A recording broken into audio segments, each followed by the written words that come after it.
નમસ્કાર વિદ્યાર્થી મિત્રો, ધોરણ 12 વિષય વાણિજ્ય વ્યવસ્થા અને સંચાલન એમાં આજે આપણે જોઈશું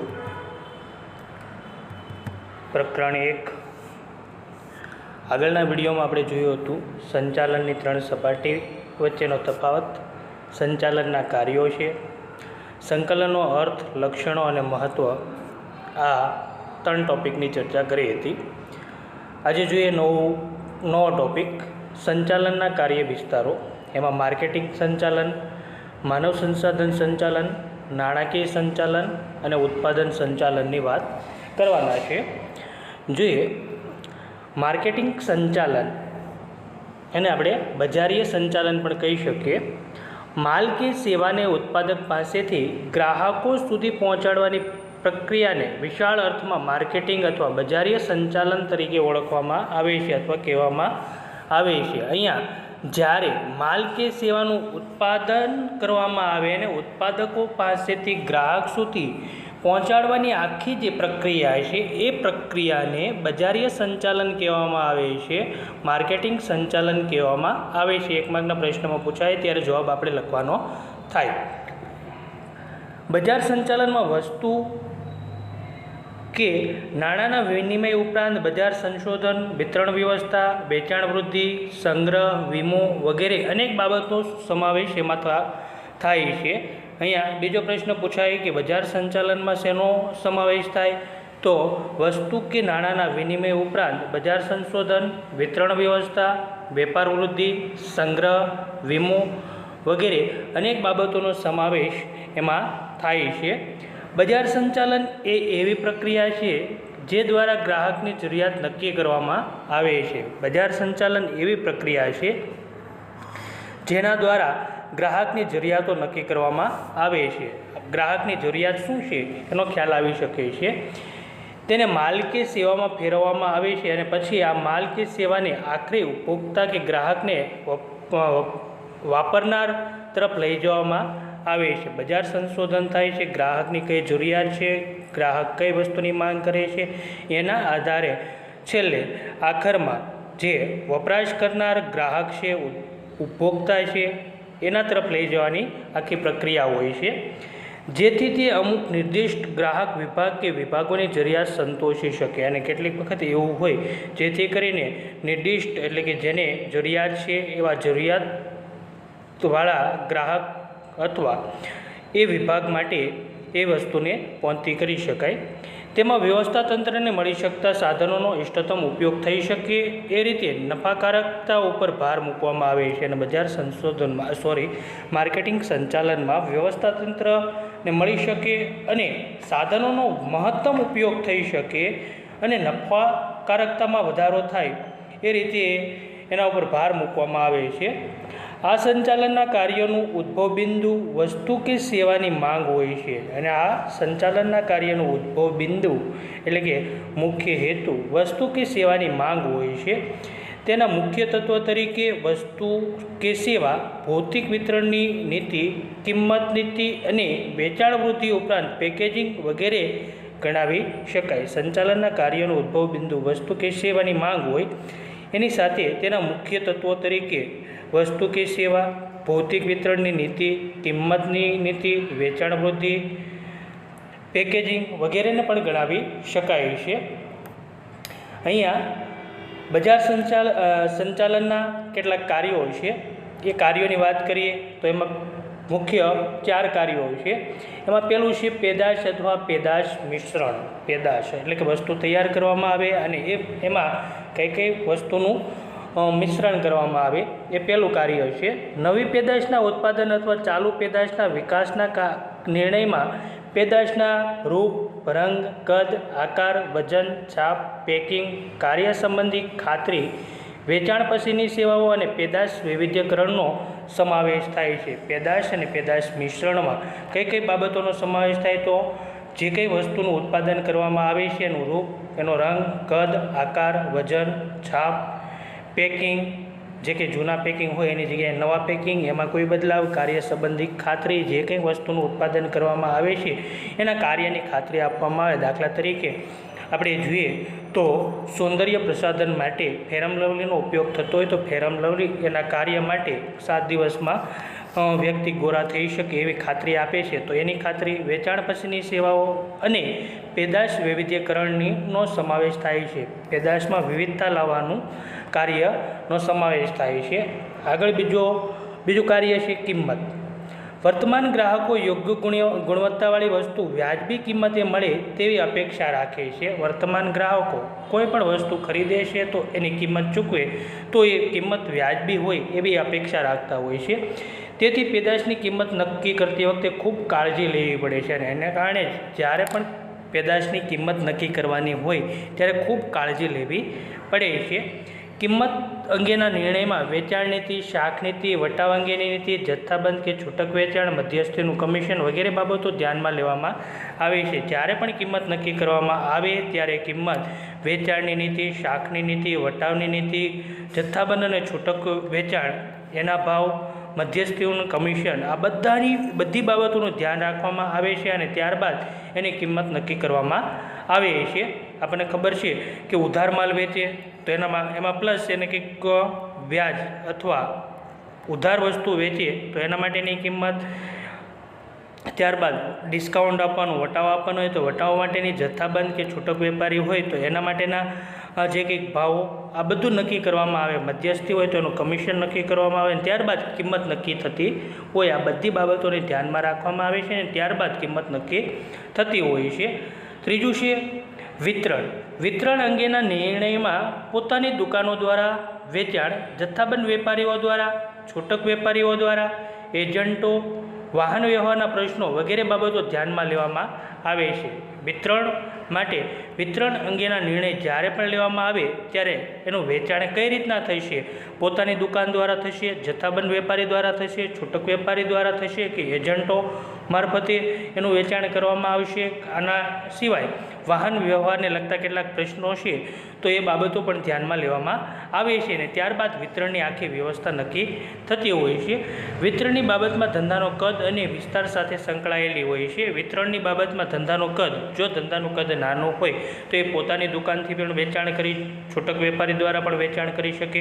પણ જો ધંધાનું કદ મોટું હોય તો ઉપરની બધી જ પોતાની દુકાન, જથ્થાબંધ, છૂટક વેપારી, એજન્ટો વગેરે બાબતોને ધ્યાનમાં રાખીને એનું વેચાણ વિતરણની વ્યવસ્થા ગોઠવવામાં આવે. પણ ક્યારે કે ધંધાના કદને ધ્યાનમાં રાખીને આ વિતરણની વ્યવસ્થા નક્કી કરવામાં આવે છે. ચોથું છે અભિવૃદ્ધિ. અભિવૃદ્ધિ એટલે વેચાણમાં નોંધપાત્ર વધારો કરવાના પ્રયત્ન. અભિવૃદ્ધિ એટલે કે જાહેરાત કરીને અથવા અભિવૃદ્ધિ એટલે કે જે કંઈ વેચાણ ચાલી રહ્યું છે. દાખલા તરીકે અહીંયા આપણે સાબુના ઉત્પાદનની વાત કરીએ. સાબુનું ઉત્પાદન થાય છે એનું રોજ 10 ટન જેટલા સાબુનું ઉત્પાદન થાય છે. 10 ટન જેટલા સાબુનું ઉત્પાદન થઈને લગભગ 9 ટન જેટલા સાબુનું વેચાણ થાય છે. તો આ 9 ટન સાબુનું વેચાણ થાય તો એના કરતાં પણ વધારે વેચાણ થાય એવી જે વ્યવસ્થા નક્કી કરવામાં આવે અથવા એવા જે પ્રયત્ન કરવામાં આવે તો એને અભિવૃદ્ધિ કહેવામાં આવે છે. અભિવૃદ્ધિ એટલે કે વેચાણમાં નોંધપાત્ર વધારો કરવામાં આવે એવા પ્રયત્નો હોય એને અભિવૃદ્ધિ કહેવામાં આવે છે. જેમાં માલની જાહેરાત કરવી, પ્રસિદ્ધિ કરવી, સેલ્સમેન દ્વારા વ્યક્તિગત વેચાણ કરવું અને વેચાણ વૃદ્ધિ માટે ગ્રાહકો અને વેપારીઓને આકર્ષવા વગેરે બાબતોનો સમાવેશ પણ થતો હોય છે. અભિવૃદ્ધિના નિર્ણયને કારણે કેટલો ખર્ચ થાય છે પરંતુ તેની સામે વેચાણ વધવાથી એકમને નફો પણ મળે છે અથવા એકમને નફો વધુ થાય છે. અહીંયા જ્યારે પણ અભિવૃદ્ધિ માટે વિચારવામાં આવે, જાહેરાત કરવામાં આવે, સેલ્સમેન રાખવામાં આવે, આ બધાની પાછળ ખર્ચ થાય છે પણ આ ખર્ચ ભવિષ્યમાં એકમને વધારે નફો અપાવી શકે છે. હાલનું રોકાણ ભવિષ્યમાં એને ઉપયોગી થાય છે. આ બધી જ બાબતો પાછળના ચેપ્ટરમાં આપણે જોવાની છે, વધારે ડિટેલમાં જોઈશું. ત્યારે નવો ટોપિક જોઈએ, માનવ સંસાધન સંચાલનનો અર્થ. માનવ સંસાધન કોને કહેવાય અને એનો અર્થ. ધંધાકીય એકમમાં કામ કરતા કર્મચારીઓનું કૌશલ્ય, બુદ્ધિ, જ્ઞાન, ગમો અણગમો, જરૂરિયાત વગેરે જેવી બાબતોને ધ્યાનમાં લઈને કંપનીના ઉદ્દેશ સાથે સાંકળી ધંધાની સફળતા અને નફાકારકતા સાથે સાંકળવાની સમગ્ર પ્રક્રિયાને માનવ સંસાધન કહેવામાં આવે છે. અહીંયા 1 માર્કના પ્રશ્નમાં પૂછાય માનવ સંસાધન કોને કહેવામાં આવે છે? તો ધંધાકીય એકમમાં કોઈ પણ ધંધાકીય એકમ હોય એમાં કામ કરતા કર્મચારીનું કૌશલ્ય, બુદ્ધિ, જ્ઞાન, ગમો અણગમો, એની જરૂરિયાતો, આ બધી બાબતોને ધ્યાનમાં લેવામાં આવે અને કંપનીના ઉદ્દેશ સાથે એને સાંકળવામાં આવે અને ધંધાને સફળતા મળે કે નફામાં વૃદ્ધિ થાય, આ સમગ્ર પ્રક્રિયાને માનવ સંસાધન કહેવામાં આવે છે. 1 માર્કના પ્રશ્નમાં જ્યારે પૂછાય ત્યારે આપણે એનો અર્થ આ લખી શકાય. એના લક્ષણો જોઈએ. માનવ સંસાધન સંચાલનના લક્ષણો. માનવ સંસાધન સંચાલનમાં કર્મચારીની ભરતી, તાલીમ, બઢતી, દોરવણી વગેરેનો સમાવેશ થાય છે. માનવ સંસાધન સંચાલનમાં કોનો સમાવેશ થાય? તો કર્મચારીની ભરતી. જ્યારે પણ ધંધાકીય એકમને કર્મચારીની જરૂર હોય તો એની ભરતી કરવામાં આવે, નવા કર્મચારી હોય એને તાલીમ આપવામાં આવે, જૂના કર્મચારી હોય એનું કામ યોગ્ય હોય તો એને બઢતી એટલે કે પ્રમોશન આપવામાં આવે, કર્મચારી કામ કરે છે, અટવાય છે ત્યારે દોરવણી આપવામાં આવે છે. આ બધા કાર્યોનો સમાવેશ માનવ સંસાધન સંચાલનમાં થતો હોય છે. બીજું લક્ષણ જોઈએ. માનવ સંસાધન સંચાલનમાં કર્મચારીના વ્યક્તિગત ધ્યેયને સાંકળે કંપનીના ધ્યેય સિદ્ધ કરવામાં આવે છે. આપણે એની વ્યાખ્યામાં એની અર્થમાં આપણે જોયું કે કર્મચારીનો વ્યક્તિગત ધ્યેય છે એને કંપનીના ધ્યેય સાથે સાંકળવામાં આવે. કંપનીનો જે ધ્યેય હશે નફો કરવો તો એની સાથે પ્લસ કરવામાં આવે, સાંકળવામાં આવે અને કંપનીનું જે ધ્યેય છે એ ધ્યેયને પૂર્ણ કરવાની પ્રક્રિયા થતી હોય છે. આગળ ત્રીજો મુદ્દો છે માનવ સંસાધન સંચાલનમાં મૂળભૂત કાર્ય કર્મચારીની એક અમૂલ્ય મિલકત સમજી તેઓનું સંચાલન કરવામાં આવે છે. માનવ સંસાધન સંચાલનમાં કર્મચારી છે, માણસ છે એ કંપનીની અમૂલ્ય મિલકત છે. યંત્રો છે, મશીન છે, સાધન સામગ્રી છે, એની જેમ અહીંયા કર્મચારી પણ એક અમૂલ્ય મિલકત છે અને એ મિલકતનું જતન કરવું એ એકમની ફરજ હોય છે. ચોથું છે કર્મચારીને યોગ્ય તાલીમ આપી તેના વિકાસ માટે યોગ્ય કાર્યવાહી કરવામાં આવે છે. કર્મચારીને યોગ્ય તાલીમ, જ્યારે કોઈ નવી ટેકનોલોજી આવે ત્યારે કર્મચારીને તાલીમ આપવામાં આવે છે અને એના કારણે એનો વિકાસ થતો હોય છે, માટે એના લગતી યોગ્ય કાર્યવાહી કરવામાં આવે છે. પાંચમું છે કર્મચારીઓની કામગીરીનું મૂલ્યાંકન કરી તેનું યોગ્ય સ્થાન નિશ્ચિત કરવાનું કામ માનવ સંસાધન સંચાલન કરે છે. કર્મચારી જે પણ કામગીરી કરે છે એ કામગીરીનું યોગ્ય મૂલ્યાંકન કરવામાં આવે, દેખરેખ રાખીને યોગ્ય એનું મૂલ્યાંકન થાય અને તેનું યોગ્ય સ્થાન નિશ્ચિત કરવામાં આવે. કર્મચારી સારું કામ કરતો હોય તો એને બઢતી એટલે કે પ્રમોશન આપવામાં આવે. આ કાર્ય કોનું છે? તો માનવ સંસાધન સંચાલનનું છે.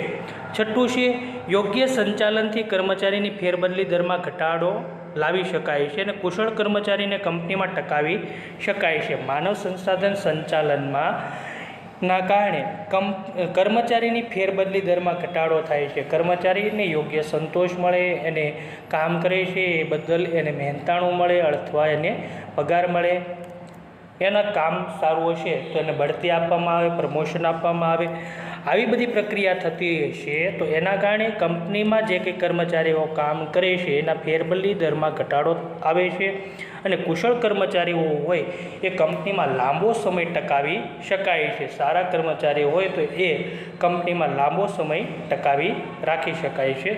સાતમો મુદ્દો છે માનવ સંસાધન સંચાલનમાં કર્મચારીને યોગ્ય વાતાવરણ પૂરું પાડવામાં આવે છે, તેથી તેમના જુસ્સામાં અને કાર્યદક્ષતામાં વધારો થાય છે, એની કાર્યક્ષમતામાં વધારો થાય છે. આપણે વાત કરીએ કર્મચારીને યોગ્ય વાતાવરણ પૂરું પાડવામાં આવે અને જેથી કરીને કર્મચારીના કામના વખાણ થાય. આવું કરવાથી કર્મચારીને ઇનામ આપી અને પ્રોત્સાહિત કરી જાહેરમાં એનું સન્માન કરવામાં આવે, જેથી કરી કર્મચારીનો કાર્ય કરવાનો જુસ્સો વધે અને એની કાર્યદક્ષતામાં પણ વધારો થઈ શકે. કંપનીના મૂલ્યો જળવાય છે અને કંપનીના ધ્યેય સિદ્ધ કરી શકાય અને આને કારણે કંપનીના મૂલ્યો જળવાઈ શકે અને કંપનીના જે કંઈ ધ્યેય છે, કંપનીના જે કંઈ લક્ષ્ય છે, હેતુ છે એને સિદ્ધ કરી શકાય છે. માનવ સંસાધન સંચાલનનું મહત્ત્વ આપણે આગળ જોઈએ એ જ બધા ટૉપિક આમાં રિપીટ થાય છે, છતાં એકવાર જોઈ લઈએ. કર્મચારીની કાર્યક્ષમતામાં વધારો થાય છે. આપણે વાત કરી કર્મચારીના કામના વખાણ થાય, કામની કદર થાય, જાહેરમાં સન્માન આપવામાં આવે, આવું બધું થાય એટલે એની કાર્યક્ષમતામાં વધારો થાય છે. આવું કરવાથી એકમની પ્રતિષ્ઠામાં વધારો થાય છે. કંપનીની જે કંઈ બજારમાં છાપ છે એની પ્રતિષ્ઠા છે એમાં વધારો થાય છે અને આવું કરવાથી કર્મચારીમાં સંતોષમાં વધારો થાય છે, કર્મચારીને યોગ્ય મહેનતાણું મળતું હોય છે, વેતન મળતું હોય છે, તો એના કારણે કર્મચારીના સંતોષમાં વધારો થાય છે. ચોથું છે નફાકારકતામાં વધારો થાય છે. કંપનીમાં કામ કરતા કર્મચારીને યોગ્ય પ્રોત્સાહન આપવામાં આવે, એનો કાર્યજુસ્સો વધારવામાં આવે એટલે સ્વાભાવિક છે કે ઉત્પાદકતામાં વધારો થાય, અને ઉત્પાદકતામાં વધારો થાય એટલે કંપનીના નફામાં પણ વધારો થાય. સાધન સામગ્રી હોય એનો મહત્તમ ઉપયોગ કરી શકાય. ઔદ્યોગિક શાંતિનું વાતાવરણ ઊભું કરી શકાય. ઔદ્યોગિક શાંતિ એટલે શું? કંપનીમાં વારંવાર માલિક અને મજૂર પ્રત્યે અથવા કર્મચારીઓ પ્રત્યે ભેદભાવ હોય અને એના કારણે ઝઘડાઓ થતા હોય, કર્મચારીઓ હડતાલ પાડતા હોય, હુલ્લડ કરતા હોય, તાળાબંધી કરતા હોય, આવું ન થાય એના માટે અહીંયા માનવ સંસાધન સંચાલન છે એ મહત્ત્વનું કામ કરે છે, અને ઔદ્યોગિક ઝઘડાઓ છે એ નિવારણ કરે છે, અને એના કારણે ઔદ્યોગિક શાંતિનું વાતાવરણ બની રહે છે. કર્મચારીમાં જૂથ ભાવનાનો વિકાસ થાય. કર્મચારી ફેરબદલી દરમાં ઘટાડો થાય. આપણે આગળ વાત કરી. વસ્તુ કે સેવાની ગુણવત્તાના ધોરણો જળવાઈ રહે. વસ્તુ કે સેવાની ગુણવત્તા, જે કે પેદાશ મિશ્રણની વાત કરીને આપણે, એ એવી વસ્તુનું ઉત્પાદન કરે કે એની ગુણવત્તા છે એ જળવાઈ રહે, એવું કાર્ય કરવા માટે માનવ સંસાધન સંચાલન ખૂબ મહત્ત્વનું છે. આ હતા માનવ સંસાધન સંચાલનનું મહત્ત્વ. હવે જોઈએ નાણાકીય સંચાલન. ધંધાકીય એકમમાં નાણું એ જીવનદાતા રક્ત સમાન છે. નાણાં વગર કોઈ પણ ધંધો થઈ શકે નહીં. કોઈ પણ એકમ નાણાં વગર કોઈ કાર્ય કરી શકતો નથી. માટે નાણાંને જીવન રક્ત સમાન. જેમ જીવનમાં લોહીનું મહત્ત્વ છે એમ ધંધામાં નાણાંનું મહત્ત્વ છે. ધંધાને ટકાવી રાખવો હોય, ધંધાનો વિકાસ કરવો હોય તો આપણે નાણાંની જરૂર પડે છે. નાણાં વગર કોઈ પણ પ્રવૃત્તિ શક્ય નથી. ધંધાની સ્થાપના કરવાની હોય, ધંધાનો વિકાસ કરવાનો હોય, વિસ્તરણ તથા આધુનિકરણ માટે નાણાંની જરૂર પડે છે. ધંધામાં ક્યારે નાણાંની જરૂર પડે છે? તો ધંધાની સ્થાપના કરવાની હોય ત્યારે નાણાંની જરૂર પડે છે. ધંધાનો વિકાસ કરવાનો હોય ત્યારે નાણાંની જરૂર પડે છે. ધંધાનું વિસ્તરણ કરવાનું હોય અથવા આધુનિકરણ કરવાનું હોય એવા સંજોગોમાં આપણને ધંધામાં નાણાંની જરૂર પડતી હોય છે. નાણાકીય સંચાલન કોને કહેવાય? એક માર્કના પ્રશ્નમાં પૂછાય તો આપણે એનો અર્થ જોઈએ. નાણાકીય સંચાલન એટલે નાણાં કાર્યનું સંચાલન. નાણાકીય સંચાલન એટલે કે નાણાં અંગેનું જે કાર્યનું સંચાલન છે એને નાણાકીય સંચાલન કહેવાય. નાણાં કાર્ય એટલે કે નાણાં મેળવવાનું અને નાણાંનો ઉપયોગ કરવાનું કાર્ય, આવકની ફાળવણી કરવાનું કાર્ય. આ કાર્ય ધ્યેયપૂર્ણ અને કાર્યક્ષમ રીતે થવું જોઈએ તો એને નાણાકીય સંચાલન કહેવામાં આવે છે. આપણે ધોરણ 11માં આ જોયું છે. કંપની મૂડી માટેના પ્રાપ્તિ સ્થાનો વિશે જ્યારે અભ્યાસ કર્યો હતો ત્યારે એ પ્રકરણમાં આપણે આની વાત કરી છે.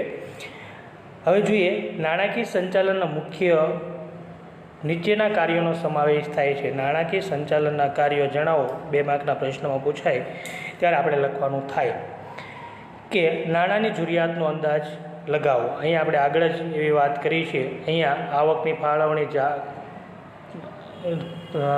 ફાળવણીનું કાર્ય એની વાત કરી છે ત્યારે નાણાંની જરૂરિયાતનો અંદાજ લગાવો. નાણાકીય સંચાલનનું કામ શું છે? તો નાણાંની જરૂરિયાત કેટલી છે, ધંધામાં નાણાંની જરૂરિયાત કેટલી છે, કયા વિભાગમાં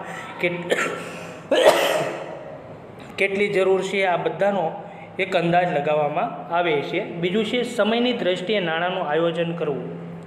વર્તમાન સમય કેવો છે અથવા બજારમાં સમય કેવો છે, તેજીનો માહોલ છે, મંદીનો માહોલ છે, કેવો માહોલ છે, એના આધારે નાણાંનું આયોજન કરવું. અંદાજપત્રો બનાવવું અને નાણાં માટે બજેટ નક્કી કરવું.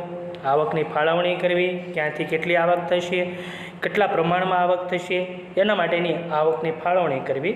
5મું છે મૂડી માળખાનો વિચાર કરવો તેમજ નાણાં પ્રાપ્તિના સ્થાનો છે એ પસંદ કરવા. મૂડી માળખાનો વિચાર કરવો એટલે કે કેટલી મૂડી ઉછીની લાવી, કેટલી મૂડી ધંધામાંથી રોકાણ કરવી, આ બધી આ મૂડી માળખાનો વિચાર કરવો આનો હોય છે. નાણાં પ્રાપ્તિ સ્થાનો એટલે કે નાણાં ઉછીના લાવવા, કંપનીના પોતાના છે, નફાનું પુનઃરોકાણ કરવું છે, આ બધા એના પ્રાપ્તિ સ્થાનો છે.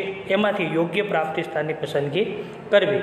નાણાં મેળવવા માટે ની કાર્યવાહી કરવી, નાણાં મેળવવા માટેની કાર્યવાહી કરવી, એટલે કે કંપની પોતે નાણાંની જરૂર હોય તો શેર બહાર પાડે, ડિબેન્ચર બહાર પાડે અને જાહેર જનતા પાસેથી નાણાં મેળવે, એ નાણાં મેળવવા માટેની કાર્યવાહી કરવાની હોય છે. સાતમું છે મેળવેલા નાણાંનો યોગ્ય ઉપયોગ થાય તે જોવો અને અંકુશ વ્યવસ્થા ગોઠવવી, અને જે કંઈ નાણાં મળ્યા છે એ નાણાંનો યોગ્ય ઉપયોગ થાય અને એનો ખોટો વ્યય ન થાય એના માટે અંકુશની વ્યવસ્થા ગોઠવવાનું કાર્ય નાણાકીય સંચાલનનું હોય છે. નાણાકીય નીતિ નક્કી કરવાનું કાર્ય પણ એમનું હોય છે. કરવેરાનું આયોજન કરવું, કરવેરાનું આયોજન નાણાકીય સંચાલને કરવાનું હોય છે. કેટલા કરવેરા ક્યારે ક્યારે ભરવાના હોય, કેટલીક વસ્તુ એવી છે કરવેરામાંથી બાદ હોય તો એના માટે કરવેરાનું આયોજન કરવું. અસ્કયામતો એટલે કે કંપનીની જે કંઈ મિલકતો છે એ મિલકતોની જાળવણીની વ્યવસ્થા પણ એણે કરવાની હોય છે. આ બધા જ કાર્યો નાણાકીય સંચાલનના કાર્યો છે. 1 માર્કના પ્રશ્નમાં નાણાકીય સંચાલનનો અર્થ આપો એવું પૂછાય. 2 માર્કના પ્રશ્નમાં નાણાકીય સંચાલનના કોઈ પણ 4 કાર્યો જણાવો એવો પ્રશ્ન પૂછાતો હોય છે વારંવાર, એટલે ત્યારે જવાબ આપણે આ લખવાનો થશે. અહીંયા માર્કેટિંગ મેનેજમેન્ટની આકૃતિ છે, અહીંયા જોઈ શકીએ છીએ. દરેક વ્યક્તિ એકબીજા સાથે જોડાઈને અહીંયા જે કંઈક અલગ અલગ કાર્ય કરે છે, પ્રોડક્ટને લગતા કાર્ય છે, આ બધા જે કંઈ કાર્યો છે, કિંમત છે, ક્વોલિટી છે, આ બધાને લગતા કાર્યો થતા હોય એને માર્કેટિંગ મેનેજમેન્ટ કહેવામાં આવે છે, બજારીય સંસાધન કહેવામાં આવે છે. એવું આપણે આગળ ભણી લીધું. હવે ઉત્પાદન સંચાલન નવો ટોપિક છે. ઉત્પાદન સંચાલન. ઉત્પાદન સંચાલન કોને કહેવામાં આવે છે? તો જ્યારે વસ્તુનું ઉત્પાદન કરવું હોય અને વસ્તુનું ઉત્પાદન કરીએ છીએ ત્યારે આપણને જે સંચાલનની જરૂર પડે તો એને ઉત્પાદન સંચાલન કહેવામાં આવે છે. દાખલા તરીકે અહીંયા વાત કરીએ, કુદરતમાંથી પ્રાપ્ત થતા કાચા માલ સામાન ઉપર માનવ પ્રયાસો દ્વારા વપરાશયોગ્ય વસ્તુઓ બનાવવી એટલે ઉત્પાદન કહેવાય. દાખલા તરીકે ઘઉં હોય તો ઘઉંને આપણે લોટમાં રૂપાંતર કરીએ અને લોટમાંથી રોટલીમાં રૂપાંતર થાય કે વગેરે વગેરે જે કંઈક અલગ અલગ વસ્તુ બનતી છે તો એને ઉત્પાદન થયું કહેવાય. અથવા ઘઉં છે એનો એક દાણો આપણે વાવીએ છીએ અને એને અનેક દાણાઓ થાય છે, ઘઉંને વાવ્યા છે તો એનું ઉત્પાદન થયું છે, તો આખી પ્રક્રિયાને ઉત્પાદન કહેવાય.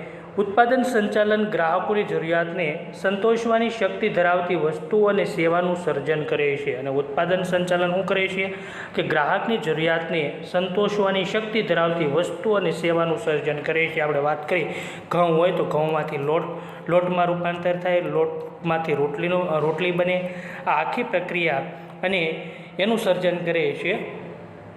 અહીંયા 1 માર્કના પ્રશ્નમાં પૂછાય ઉત્પાદન સંચાલન માટેનો અર્થ જણાવો, ત્યારે એની ચોક્કસ વ્યાખ્યા અથવા એનો ચોક્કસ અર્થ આપેલો છે. ઉત્પાદન સંચાલન એ ઉત્પાદનનું આયોજન કરવાની, કાર્યક્રમ નક્કી કરવાની, સંકલન સાધવાની અને દોરવણી આપવાની અને અંકુશમાં રાખવાની એક પ્રક્રિયા છે, એને આપણે ઉત્પાદન સંચાલન કહીએ છીએ. ઉત્પાદન સંચાલનનો અર્થ જ્યારે કહે ત્યારે આયોજન, કાર્યક્રમ, સંકલન, દોરવણી અને અંકુશ રાખવાની એક પ્રક્રિયા છે.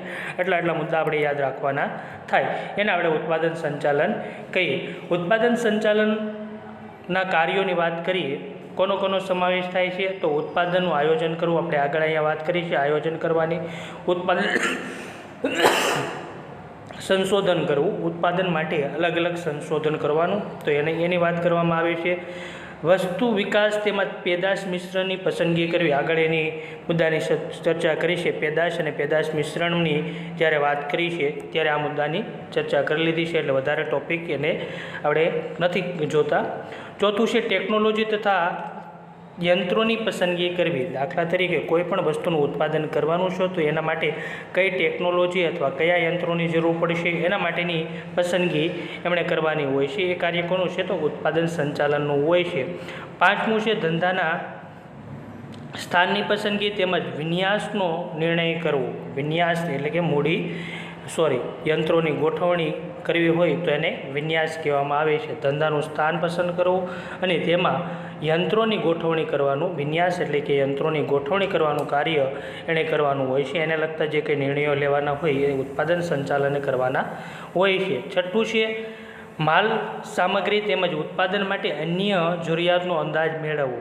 સાધન સામગ્રી જે કંઈ કાચો માલ હોય એના માટેનો જરૂરિયાતનો અંદાજ મેળવવાનો, એ અંદાજ લગાવવાનું કાર્ય ઉત્પાદન સંચાલનનું હોય છે. ઉત્પાદન અંકુશ રાખવો, વધારે પડતું ઉત્પાદન ન થાય અને બજારમાં એ વસ્તુની માંગ હોય એ મુજબ એનું ઉત્પાદન થાય તો એ ઉત્પાદન માટે અંકુશ રાખવાની પ્રક્રિયા એણે કરવાની હોય છે. એ કાર્ય પણ એણે કરવાનું હોય છે. ગુણવત્તા અંકુશ જાળવવો, જે કંઈ વસ્તુનું ગુણવત્તા નક્કી થઈ છે એ ગુણવત્તા કાયમ માટે જળવાઈ રહે એના માટે અંકુશની કાર્યવાહી એમણે કરવાની હોય છે. 9મું છે ખર્ચ અથવા પડતર અંકુશ તેમજ ઉત્પાદકતાની જાળવણી અને વૃદ્ધિ થાય તે પ્રકારના કાર્યો એમણે કરવાના હોય છે. ખર્ચ અથવા પડતર અંકુશ એટલે કે વસ્તુની પડતર કિંમતમાં ઘટાડો આવે જેથી કરીને ગ્રાહકને વ્યાજબી કિંમતે વસ્તુ પહોંચતી કરી શકાય અથવા પહોંચાડી શકાય અને એના માટેના કાર્યો છે એને લગતા કાર્યો છે એ કાર્ય ઉત્પાદન સંચાલને કરવાના હોય છે. 10મું છે ઉત્પાદનમાં વૈવિધ્યકરણ અને સરલીકરણ દાખલ કરવું. ઉત્પાદનમાં વૈવિધ્યકરણ એટલે કે નવીનીકરણ લાવવું અને સરલીકરણ એટલે સરળતાથી વસ્તુનું ઉત્પાદન થાય એ કાર્ય પણ ઉત્પાદન સંચાલનનું હોય છે. આભાર વિદ્યાર્થી મિત્રો, ફરી મળીશું નવા ટોપિક અને નવા વિડીયો સાથે. અહીંયા આપણે આ પ્રકરણ પૂરું કરીએ છીએ. જય હિન્દ, જય ભારત.